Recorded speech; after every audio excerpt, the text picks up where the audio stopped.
Et résultat, tu sais pas comment répartir ton volume d'entraînement sur la semaine. Personnellement, j'ai un objectif compétitif à moyen long terme, donc j'ai pris en considération les zones prioritaires que j'ai analysées dans un précédent réel sur mon physique, qui sont le grand dorsal et les pecs. Je suis ensuite parti des données scientifiques qu'on a à l'heure actuelle qui montrent que un volume optimal pour l'hypertrophie se situerait probablement entre 5 et 20-25 séries. L'idée, ce sera donc pour les zones d'intérêt chez moi, qui sont le grand dorsal et les pecs, de se rapprocher de la fourchette haute, à savoir entre peut-être 10 et 15-17 séries dans la semaine. J'ai ensuite pris en considération mes points forts, donc en l'occurrence chez moi, le point fort, ça sera les quadriceps. Donc l'idée ici, ça sera de mettre une fourchette un petit peu plus basse, probablement entre 3 et 5 séries dans la semaine, et de répartir le reste avec un volume relativement équilibré, avec peut-être entre 6 et 9 séries pour le reste des muscles. Donc, pour le volume total sur la semaine, ça donne ça, sachant qu'ici, j'ai uniquement compté les séries directes, donc pas de série directe pour le deltoïde antérieur, delto latéral 9 séries, delto postérieur 5 séries, haut du dos 7, grand dorsal 10, pec 14.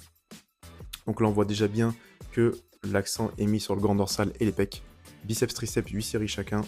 Quadriceps 5 puisque c'est mon point fort. Ischio 7, fessier 6, mollet 5, adducteur 3. Donc là, j'ai pas des fourchettes comme j'ai mentionné juste avant, mais des valeurs absolues. Et j'ai tout simplement ajusté les fourchettes en fonction de ma sélection d'exercices et de l'ordre des exercices dans mes séances.